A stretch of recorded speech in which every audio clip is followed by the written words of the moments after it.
Hey guys, so recently my family and I are driving down the highway at 65 miles per hour, pulling a 15,000-pound rig, and my TPMS alarm system goes off. This isn't good. This means that there's something wrong with one of the tires on my RV. Luckily, we had our Viair 400P-RV portable air compressor system on board with us. Hey everybody, welcome back to RV Odd Couple. Long story short, we sold all of our possessions to full-time RV with a toddler and a dog. Our channel aims to provide tips, tricks, and guidance on full-time RV living. If you haven't yet subscribed, please do so. Become part of the Odd Squad. Hit the bell, get notifications on new videos that we're going to release.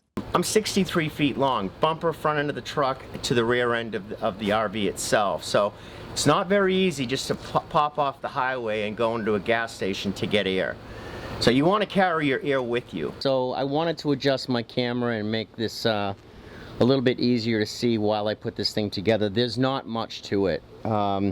This engine pretty much comes assembled. Everything else is kind of click and slip together. The one thing that you do have to put together is the air filtration system. Always keep an eye on this. The machine will run really hot if you don't got a clean filter. So that's it. It's just two filters, one white one on the bottom, foam one on the top. Screw away. All you do is don't use tools, just hand tighten this all the way in. And that's it. You don't need to go more than hand tight. It's pretty much maintenance free. The only thing that you do have to keep an eye on is that air filtration system. Make sure that that's clean. And they do give you, let's see, 2 more sets of filters. This hose here is the primary hose.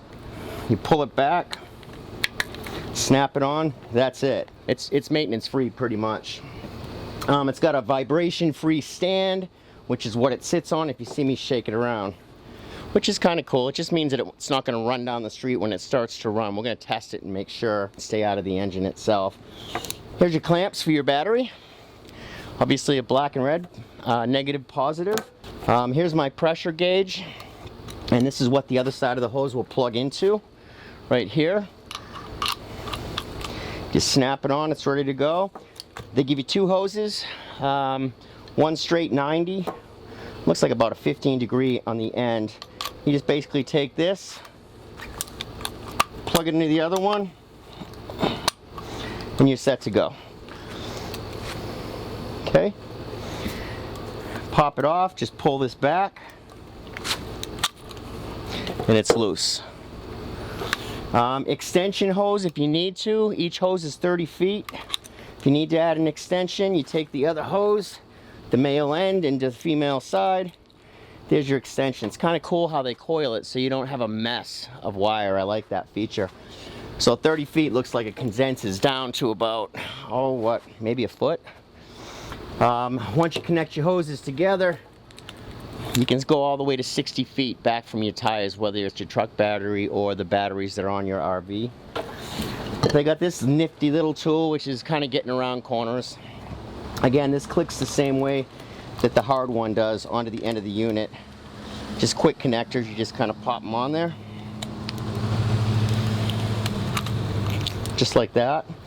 And then they give you 2 little accessories. The accessories are for blowing stuff up, like my daughter's little blow-up pool that I bring with us wherever we go.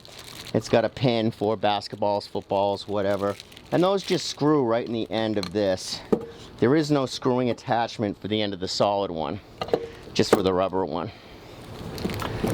And that's pretty much it. I mean, there's not a lot to this. On and off switch is right here.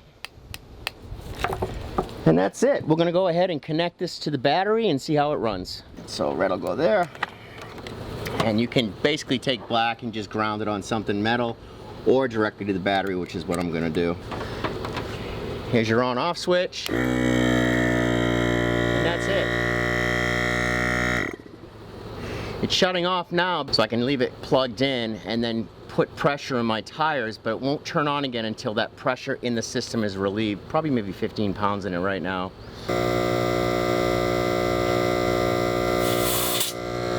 And there it is. I've got 90 pounds. All in all, I think this little unit is extremely impressive for such a small size.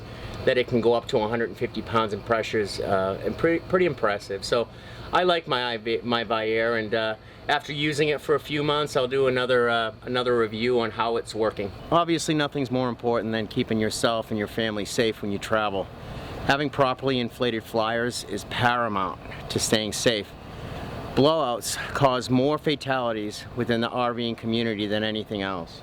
It's so important to always keep an eye on your tires. So thanks for watching, everybody. I hope you found this video helpful. If you have any other important tips, any experiences you've had, leave them in the comment section. If you like the video, give it a thumbs up. If you don't like the video, give it a thumbs down.